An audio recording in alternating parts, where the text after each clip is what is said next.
Bonjour amis terriens et cinéphiles de par votre monde.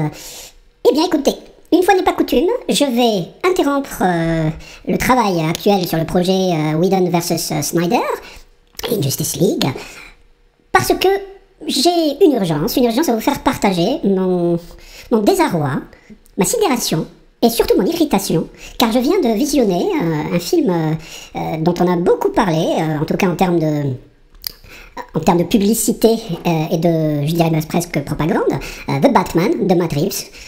Et très honnêtement, je suis resté sans voix.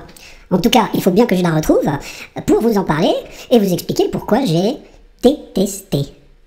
Et je me suis fait chier, comme vous dites. Je me suis ennuyé comme pas possible.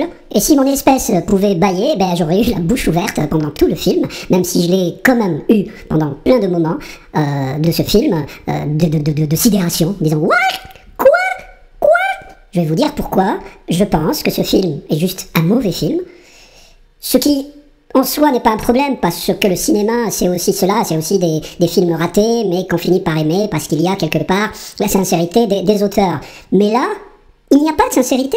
C'est un exercice de prétention qui n'a pas les moyens intellectuels, cinéphiliques, pour l'atteindre. Je vais donc tâcher de m'y atteler dans cette vidéo, mais de manière pas trop longue, car je n'ai pas vraiment envie de perdre du temps à en parler longtemps.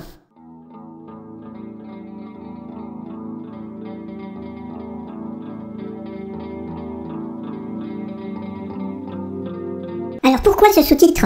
Beaucoup de chuchotements. Vous avez remarqué comme dans le film, tout le monde parle en chuchotant. À commencer bien sûr par Batman, mais tous les autres personnages. On a l'impression que on est dans les gimmicks quand on raconte une histoire d'Halloween et comme ça on fait bouh à un moment donné pour faire peur. Et puis aussi quand on parle comme ça donne beaucoup plus de profondeur à ce que vous dites, tellement les dialogues de ce film sont plats. Donc on a besoin de ce genre d'effet pour faire film d'auteur, film concentré sur sa propre nombril. Nombrilisme qui va d'ailleurs annoncer la couleur très tôt, donc si je puis dire ses déclarations d'intention, puisque le producteur Dylan Clark dira même, et je cite, « Avec ce premier Batman indépendant depuis 10 ans », indépendant ça veut dire en langage américain, film d'auteur, Festival de Sundance. Donc avec ce premier Batman indépendant depuis 10 ans, nous espérons bâtir les fondations qui nous permettront d'imaginer d'autres histoires. Comme je l'ai dit à Christopher Nolan, rien que ça, je veux dire, le gars il va parler à Christopher Nolan qui d'après moi a défini pour définitivement Batman au cinéma. Définitivement. Je vois pas comment on peut faire mieux, comment on peut dire autre chose d'intéressant. Et donc il dit, comme je l'ai dit à Christopher Nolan, nous voulons proposer le meilleur Batman jamais vu, rien que ça. Et faire mieux que lui, rien que ça. Matt Reeves, donc le réalisateur, veut explorer les tréfonds émotionnels du personnage. Alors la Libye, bien sûr, c'est de revenir aux BD refondatrices du personnage de Batman chez DC. Donc bien sûr Batman Year One, année 1, donc, où Frank Miller a repris un petit peu la main et a rebooté définitivement le personnage en l'ancrant dans une thématique très dark, très polar, série noire, etc. Et puis The Long Halloween, écrit par Jeff Loeb, je sais plus comment vous prononcez, qui lui aussi va essayer de redéfinir de manière un peu plus approfondi le personnage de Batman tout en restant en lien avec celui de rebooté par Frank Miller, bien sûr. Bon, ça c'est pour l'alibi, pour les geeks aficionados des comics d'origine, voilà. Au-delà de ça, pas grand-chose. Si ce n'est une tentative, à mon avis, désespérée de faire arty, de faire auteur, en n'arrivant certainement pas à dépasser l'œuvre, et je dis bien l'œuvre de Christopher Nolan, la fameuse trilogie Batman, qui a clôturé, à mon avis, le propos. Et Matt Reeves va lui-même dire « J'ai toujours envisagé mes films comme des projets de passion. Et c'est encore plus le cas ici, car lorsque quelque chose a été fait avec réussite auparavant, et a été si bien accueilli, on ne peut se contenter de faire acte de présence et avancer sans réfléchir. Il faut que ce que l'on fait ait un sens. Nous espérons y apposer notre marque. » Eh bien écoutez, c'est justement le contraire que ce que tu as réussi à faire, bonhomme, car ton film n'est absolument pas réfléchi, il n'y a pas de propos, il n'y a pas de sens, si ce n'est une espèce d'immense copier-coller en termes d'ambiance que l'on retrouve dans des tas de films qui ont exploré un petit peu les arcanes de la noirceur de la mythologie urbaine américaine, en passant par le policier, bien sûr, qui est le genre absolu pour inspecter les profondeurs des égouts d'une société. Évidemment, Matt Reeves est très loin d'avoir la dimension d'auteur qu'avait, pour ne rester que sur la question de Batman, qu'avait Christopher Nolan, Nolan, bien sûr, là-dessus, mais aussi des films comme Seven, hein. D'ailleurs, Seven, c'est pas une référence qu'il y a dans le film, c'est juste du copier-coller, hein, voilà, c'est-à-dire que ce n'est même pas une inspiration, c'est juste, ouais, on va faire comme ça, et puis on va parler doucement, et on va mettre de la noirceur partout, et surtout de la pluie sur la ville, qui va montrer le côté un petit peu sale de Gotham. Tout cela sans réussir véritablement à m'en faire bouger l'une ou l'autre. Eh oui, nous autres aliens, nous en avons aussi. Enfin, 3. Donc j'aurais dû dire l'une ou les autres. D'ailleurs, le traitement de l'image est tellement confus de mon point de vue, l'utilisation de je ne sais pas si c'est une lentille ou une focale qui détourne un petit peu les plans avec du flou dans énormément de séquences qui n'a à mon avis pour effet que d'apporter de la confusion visuelle plutôt qu'un effet de narration. Par ailleurs, le film tente d'exister par le traitement de l'image et du son. Sauf que voilà les gars, vous n'êtes pas armés intellectuellement pour innover là-dessus. C'est même très mal fait, j'estime, d'un point de vue prétention narrative, diégétique. Et là, rien. Nous avons une esthétique plate, encéphale plat, et l'esthétique ne peut exister par elle-même. Il faut qu'elle existe portée par un propos sous-jacent, comme le muet savait le faire. Là, nous avons une espèce de gimmicks visuels qui sont d'ailleurs pas réussis. D'ailleurs, je reviens toujours pas à un tel degré de prétention affichée avant même que le film ne soit distribué. Bande de jokers. Alors, le film s'ouvre sur une vision subjective de quelqu'un, un peeping Tom, un voyeur, qu'on va très vite comprendre comme étant le prédateur qui épie sa proie à travers des jumelles et qui donc observe à travers la fenêtre la vie de famille de sa future victime, c'est-à-dire le maire de Gotham. Et là, on se dit, tiens, c'est pas mal, ça commence bien avec cette espèce de musique au fond du Schubert.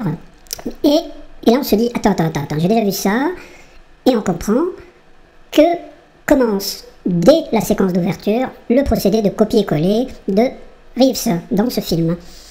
On l'a bien vu chez De Palma. En fait, il copie De Palma de manière assez évidente, mais sans référence. Ce n'est pas un hommage, c'est juste un emprunt, pour être gentil. Procédé que l'on va retrouver un peu plus loin quand Batman lui-même se transforme en voyeur pour observer la future Catwoman, donc, et qui utilise exactement le même procédé de jumelles. Une manière peut-être de dire, oui, Batman, c'est la face inversée du prédateur, et donc, c'est le Dark Side de Batman qui est révélé à travers le miroir inversé du rideau.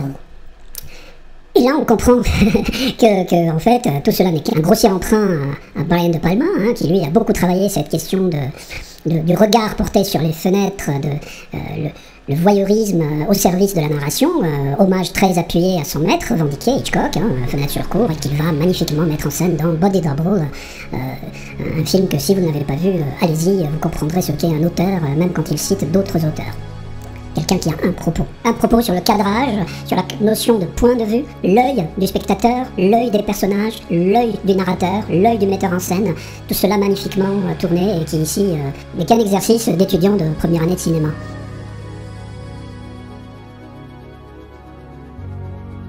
Puis vient le traitement des personnages. Vous savez l'importance que je donne aux personnages au cinéma et en littérature également, c'est-à-dire qu'ils sont l'essence même de la narration, l'essence même du propos. Il n'y a pas de narration sans action humaine, et donc la construction d'un personnage, son placement par rapport aux autres personnages est d'une importance capitale quand on a quelque chose à raconter.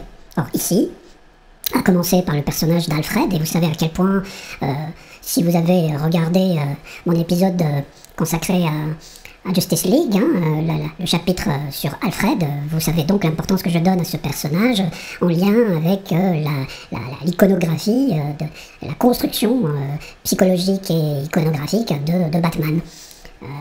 Or ici, c'est marrant parce que j'avais vu un extrait donc de cet Alfred joué par Andy Serkis, hein, donc excellent acteur anglais, quand j'avais vu l'extrait, je me suis dit « Ah super !»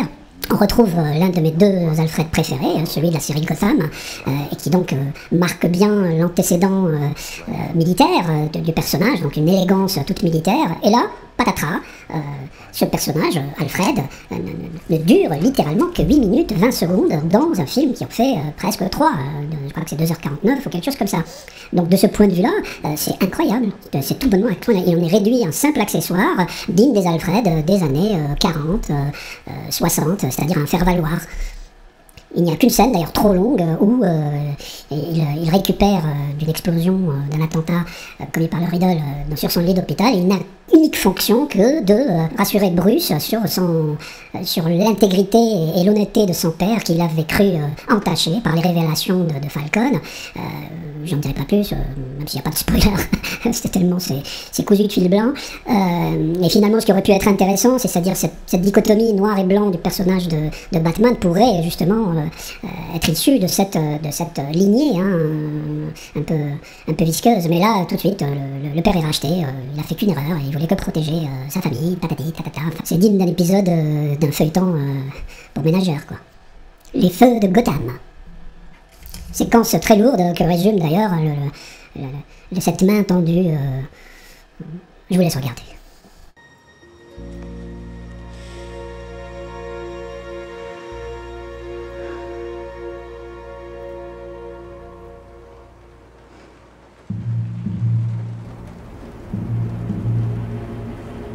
Et Catwoman, miaou, comme aurait dit l'excellente Michelle Pfeiffer.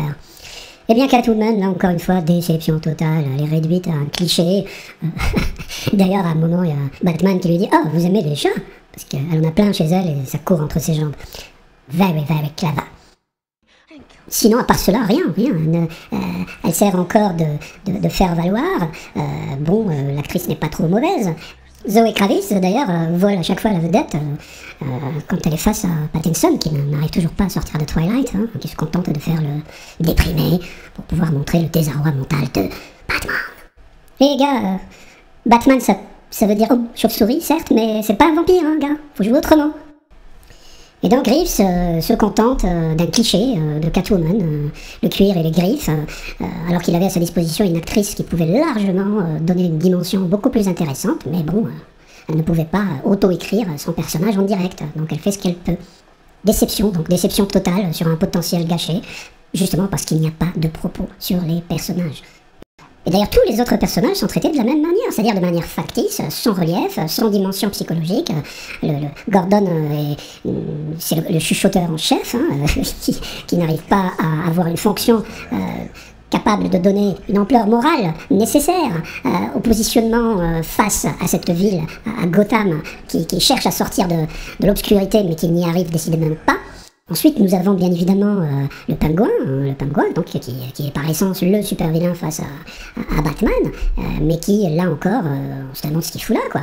D'ailleurs joué par Colin Farrell, excellemment maquillé, on le reconnaît pas, et d'ailleurs c'est bien là le propos, c'est pourquoi Colin Farrell, d'ailleurs qui ne fait pas du Colin Farrell, mais qui fait du sous de Niro, et puis cette scène incroyable de ridicule, où non seulement le personnage boite, donc ça pourrait suffire à ce qu'on appelle le pingouin, mais non, évidemment, Reeves en rajoute une couche, et on le voit à un moment donné ligoté, abandonné par Batman et Gordon, et donc étant ligoté des pieds, il essaie quand même d'avancer, et il a, devinez quoi, une démarche de pingouin. Very clever. What a comic! What?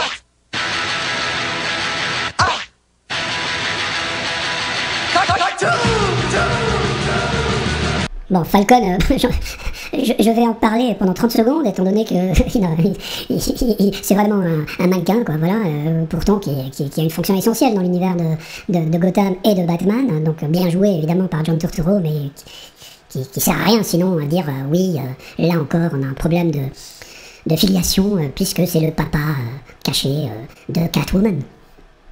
Mais ils ont quoi avec ce problème de papa, de filiation on a retenu que ça de Freud. Le cinéma a quand même exploré ces questions-là de manière beaucoup plus complexe et Batman donnait une possibilité immense, mais évidemment il faut avoir le bagage cinéphilique et le bagage intellectuel pour pouvoir le faire de manière complexe. Et puis évidemment, à ce titre-là, il y a le super vilain de Riddle, joué par Paul Dano, dont je parlerai plus loin pour clôturer mon propos. Et Batman, vous allez me dire, eh bien, déjà, le personnage de Batman, je ne vois pas à quoi il sert, et je parle du film, The Batman, comme si on voulait dire The Movie, qui allait clôturer la question du personnage. Comme je l'ai dit avant, Christopher Nolan a clos le débat. Je veux dire, et Christian Bale a clos l'interprétation de Bruce. Je veux dire, il n'y a rien à apporter. C'est certainement pas Pattinson avec son masque. Je parle pas du masque de Batman, je parle de celui qu'il affiche tout le long du film et qui me fait plus penser à The Crow, joué par Brandon Lee, qu'autre chose. Ça a l'air gothique quand tu nous tiens. Je rappelle, Batman n'est pas un vampire. Et donc, que reste-t-il de Batman? Eh bien, une espèce d'ombre. I am the Vengeance, d'ailleurs une scène absolument ridicule au début du film, quand il intervient près d'une horde de malfrats, pseudo-jokers, qui donc, devinez quoi, ne le reconnaissent pas. Il y en a même un qui dit « Who are you ?» Je veux dire, le gars, c'est Batman, quoi. Tous les vilains le savent, tous les bandits le savent. Ça fait 2 ans qu'il officie. Mais là, on semble le découvrir. J'ai pas compris, j'ai vraiment pas compris. Ensuite, il y a toutes les scènes d'action, dites d'action, on voit que ça n'intéresse absolument pas Matt Reeves. Il y a il y a les scènes de combat qui sont mal filmées, mal chorégraphiées, qui ne dégagent aucune puissance, aucune violence. Je veux dire, c'est une espèce de théâtre d'ombre, confus, filmé à distance, qui nous met en distance aussi, et qui de fait ne donne aucune puissance de violence à ce caractère tourmenté. Il faudrait que Reeves revoie la grande série Daredevil, où cette question-là est traitée de manière extrêmement puissante et où les combats vous font mal physiquement, quoi. Et là, on est très très loin de ça. Et puis il y a évidemment la scène de poursuite, de car chase, de poursuite de voiture, où j'étais mort de rire, on découvre que la Batmobile, c'est rien d'autre qu'une copie du Roadster de Mad Max. D'ailleurs, le bruit est le même, il est juste amplifié, le bruit de la turbine qui fait oui, donc voilà. Mais bon, à part ça, il n'y a rien, quoi. C'est ça la Batmobile. Je veux dire, là encore, la puissance de la Batmobile telle qu'elle est conçue chez Christopher Nolan a tout dit, quoi. Je vois pas ce qu'on peut dire de plus. Et ça donne donc lieu à une scène de poursuite de voiture la plus confuse que j'ai jamais vue au cinéma. Je veux dire, on ne comprend rien. Donc voilà. Reeves essaye de nous faire du pain de grâce dans Bourne, la fameuse poursuite dans les rues de Moscou, qui avait choisi l'option. Vous savez, quand vous avez une course de voiture, vous avez 2 options. Ou bien vous faites un montage filmé à l'extérieur des voitures, donc des plans larges, des plans de poursuite, de caméra, qui vous permettent de topographier la question avec un montage de plans contre-champs, etc., mais très peu d'habitacles, très peu de plans sur les visages, comme c'est le cas par exemple de la parfaite course de cette école dans Bullet. Et puis vous avez effectivement celle de Pendergrass dans Bourne, qui effectivement reprend la même technique fondée par Friedkin dans bien entendu French Connection, qui à l'aide d'un montage très serré, mais c'est très compliqué à faire parce que le montage serré permet de pousser l'attention à son maximum et de mettre le spectateur dans les voitures, mais ça suppose une maîtrise totale des enjeux de topographie pour que le dit spectateur ne soit pas perdu. Voilà. Or, c'est ce qui arrive ici. Donc, c'est mal monté, c'est mal pensé, et se rajoute à ça l'espèce de fouillis visuel qui vient encore embourber la vision du spectateur qui ne comprend rien. En tout cas, ça a été mon cas, j'ai rien compris à cette poursuite qui finit par des tonneaux où finalement dont le pingouin sort indemne, pas une égratignure, pas une goutte de sang. Voilà. Et pour pousser le bouchon plus loin, on a un Batman qui a peur du vide. Ça, c'est vraiment marrant. Et puis la seconde d'après, il saute dans le vide et se met à s'envoler avec un costume qui défie toute loi de la gravité et de l'aéronautique. On se demande comment il peut voler aussi longtemps. Puis patatras, littéralement, c'est la déconstruction au sens négatif des possibilités qu'offrait un tel personnage comme Batman. Et comme je le dis, de toute façon, il n'y avait pas grand-chose à chercher, étant donné que tout avait déjà été dit par Nolan sur la question de la noirceur du personnage. Et puis on a ce qui est censé être le méchant de l'histoire, donc The Riddle, joué par Paul Dano, très mal joué par Paul Dano, qui frise le ridicule outrancier. On l'avait vu mieux inspiré dans Taken Lives ou encore dans Prisoners face à Hugh Jackman. Je veux dire, là, il surjoue, il est outrancier et il nous fait rire, mais dans le mauvais sens du terme.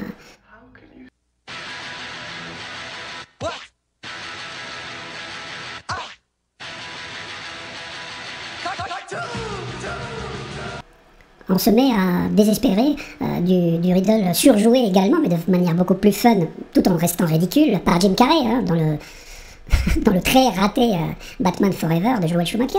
Mais au moins celui-là n'avait pas de prétention d'auteur, il surjouait la carte de la fantasmagorie et du clownesque, en donnant lieu un des pires films de Batman jamais réalisé, je crois le pire de mon point de vue.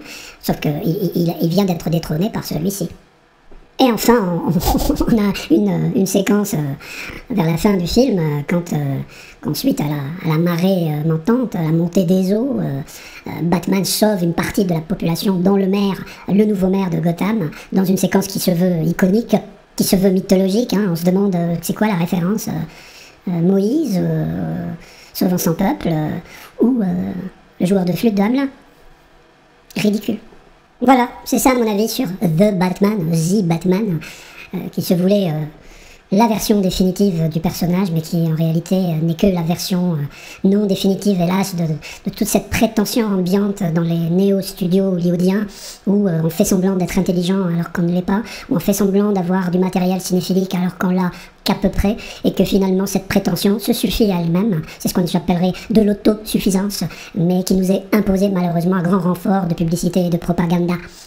Voilà l'époque cinéphilique dans laquelle on vit, où les icônes ne sont que des cartons-pâtes, et où la mythologie est réduite à un vulgaire dessin animé de Disney, et finalement nous sommes bien loin de ce que qu'offraient les super-héros comme possibilité de relecture, de possibilité de revisiter finalement ce qui fait l'essence de la narration humaine depuis des centaines et des centaines d'années, c'est-à-dire la mythologie, dont le cinéma est le fruit, qui nous rappelle la condition humaine, transcrite dans notre imaginaire à travers cet outil formidable qui est le cinéma, qui est la narration filmique et la narration cinématographique dont je suis profondément amoureux. C'est pour ça que je suis venu dans vos alentours terriens, justement pour m'en nourrir. Or, ce que je vois de plus en plus sur vos écrans est très indigeste. J'ai souvent la diarrhée, j'ai souvent des coliques. Heureusement qu'il y en a quelques-uns parmi vous qui essayent quand même de s'arc-bouter à ce qu'est l'essence de votre cinéma. À bientôt.